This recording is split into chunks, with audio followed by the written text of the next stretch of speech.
This is YSM Sports Media. Want to thank you for all your love and support. Really appreciate it. We wouldn't be able to do this without you. Go ahead and hit that subscribe button right now and click the notification button for all future content.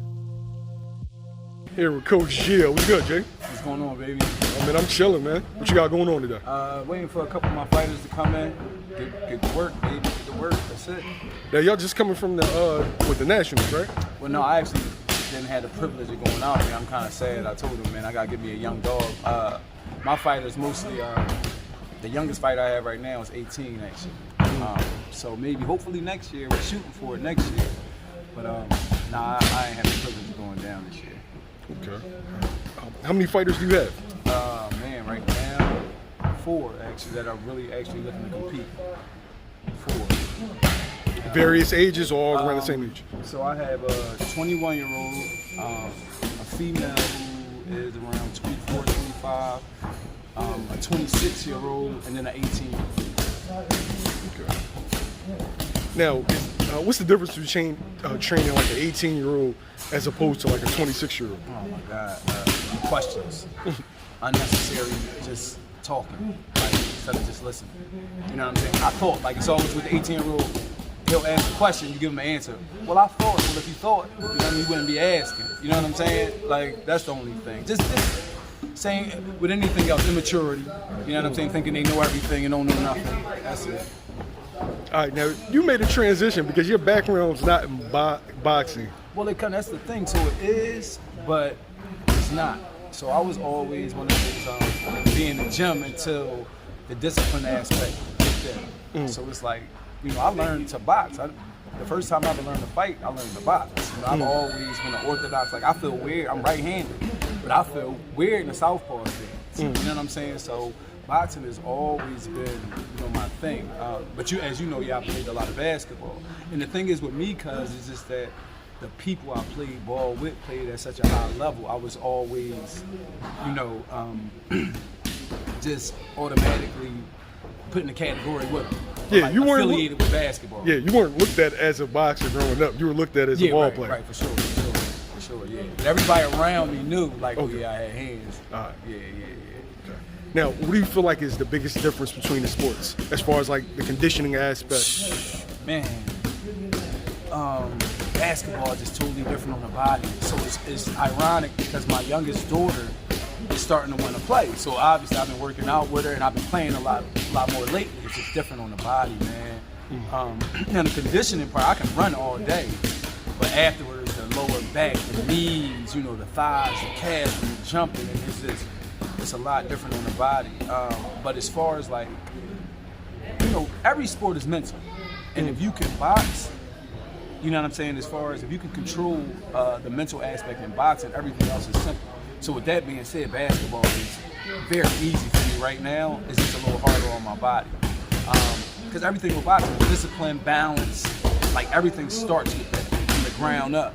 You know, and every sport basically is the same way, just with boxing it's much more emphasized. So I would just say the after effects is the biggest difference for me. After, you know, a day of training in the gym and then a day of actually running, it's 2 totally different things. Do you feel like because you're a natural athlete, it allows you to slide back and forth from both? I would have to say, yeah, you know, just from a physics standpoint, I don't really know, but I would have to say probably, yeah, that's the one thing. Because a lot of stuff with the boxing, too, I'm able to do a lot easier because of my natural athleticism. You know what I'm saying? You know, I'm not really a young guy, you know what I mean? I'm about to be 39, but I don't feel like it at all. Like, not at all. And you actually, you know, Chris Casey, that's my boy. I grew up with Chris. You heard him say. I didn't even know that. Right, grew up with Chris. I'm talking about, I don't remember meeting Chris, like on that tip. Yo, yeah, like that's my man. And you heard him say, like, G, you in the best shape of your life. So that's what boxing will do for you. Now, from the footwork aspect, footwork in basketball and footwork in boxing, I find to be very similar. Do you feel like it helps? Absolutely. Oh man, yeah. Just the triple threat, everything working, everything just off that triple threat, for sure. And then with boxing, the same thing. You know, switching pivots. It actually allows me to get better at switching from orthodox to southpaw. So now I won't fight out of southpaw, but I'll get some shots. turn, switch out, get some southpaw shots out, and then switch right back. And that's definitely attributed to basketball for sure. Okay. Now, there's a fight to be rumored that's a possibility. Shawn Porter versus Terence Crawford, the WBO mandated. What's your thoughts on that fight? I'd love to see that, man. I would love to see that. I think Crawford will get him, but it'll be a good fight. Porter is a dog. Porter gonna come and fight, man. So I would love to see that. I would love it. We need that right now, for real, man. We need that. Do you agree with the criticisms that Terence Crawford really hasn't faced the best opposition at welterweight? I definitely agree, and I'm one of the people who says it. Now, at the end of the day, I don't think that has anything to do with him. It just is what it is, but yeah, for sure. How do you see that fight ending? I don't know. I think it's gonna be like fireworks all the way through. One of them, when the bell ring, bing, bing, bing, they still throwing shots at the end of the 12th round. You know what I'm saying? I think it may be one of those. Because like I said, Porter is a dog. And Crawford, we all Crawford is a dog too. So I don't see either one stopping the other. I definitely like Crawford to win, but it's going to be a fight. They're going to fight. Do you feel like it's hard it takes a while for guys to adjust to Shawn Porter's style?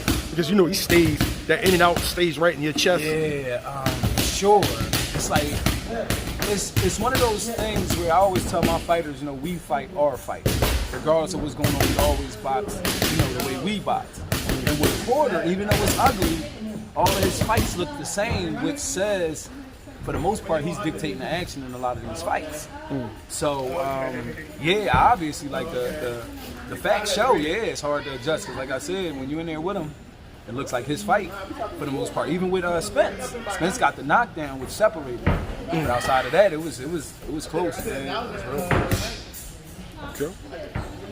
What fight would you want to see right after this one? Let's say you say Crawford wins. Who do you want to see Crawford face right after that? You gotta fight Spence. I mean, the way things are, man, just being on the inside a little bit, not really. It seems like that may never happen, ever. Or it's gonna happen like Pacquiao, Mayweather, like way somewhere down the line where it's just something to do. But yeah, he would have to fight. He would have to fight Earl. That's why I would like to see him fight with Earl. You're not gonna fight Terence. You know what I mean? Okay. Thanks, G. I appreciate it. My man.